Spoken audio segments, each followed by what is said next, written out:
नेपाल में ऐसी भयानक तबाही, नदियों से निकल रही लाशें, बह गए सैकड़ों लोग, 400 से ज्यादा टूरिस्ट गायब। अचानक पहाड़ों से धुआं उठा, फिर बहने लगे गांव और शहर। आखिर नेपाल में क्यों आई ऐसी भयानक तबाही?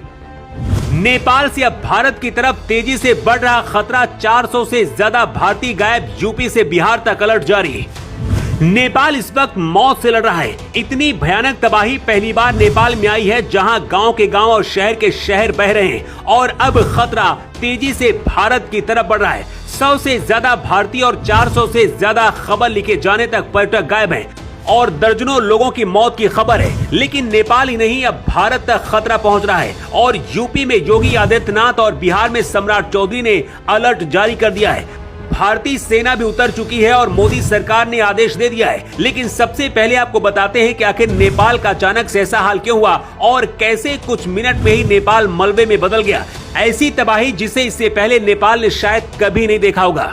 नेपाल में लैंडस्लाइड और फ्लैश फ्लड के कारण 19 पुल और 40 से ज्यादा सड़कें बह गई, जिसकी वजह से फंसे लोग भी भाग नहीं पाए और बच नहीं पाए। जो लोग जिंदा फंसे हुए हैं, उन्हें नेपाल की सेना हेलीकॉप्टर से रेस्क्यू कर रही है। नेपाल की बालिन सरकार भले भारत के खिलाफ फैसले लेती रही, लेकिन बुरे वक्त में फिर से भारत नेपाल के लिए भगवान साबित हुआ। नेपाल में अचानक आई बाढ़ से प्रभावित लोगों की मदद के लिए भारत राहत सामग्री भेज रहा है। बाढ़ से कई इलाकों में भारी नुकसान हुआ है और बड़ी संख्या में लोग प्रभावित हैं।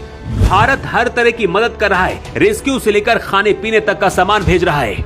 नेपाल के रसुआ में भोटेकोशी नदी की भीषण बाढ़ से अब तक लगभग 20 से ज्यादा लोगों की मौत की खबर है।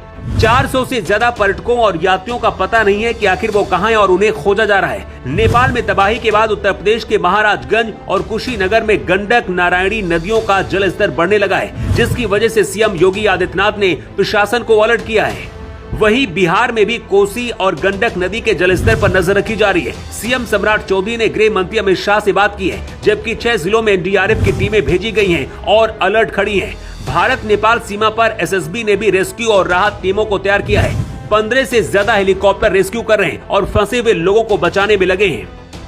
नेपाल के उत्तरी हिस्से में रसुआ और नुवाकोट जिलों में आया भयानक जल प्रलय मुख्य रूप से चीन के तिब्बत क्षेत्र के भोटेकोशी और त्रिशूली नदियों में अचानक भारी मात्रा में पानी आने के कारण हुआ। वैज्ञानिकों और हाइड्रोलॉजिकल एक्सपर्ट का मानना है कि तिब्बत के ऊपरी हिमालयी क्षेत्र में ग्लेशियर झील फटने या फिर हिम स्खलन के कारण ये सैलाब आया।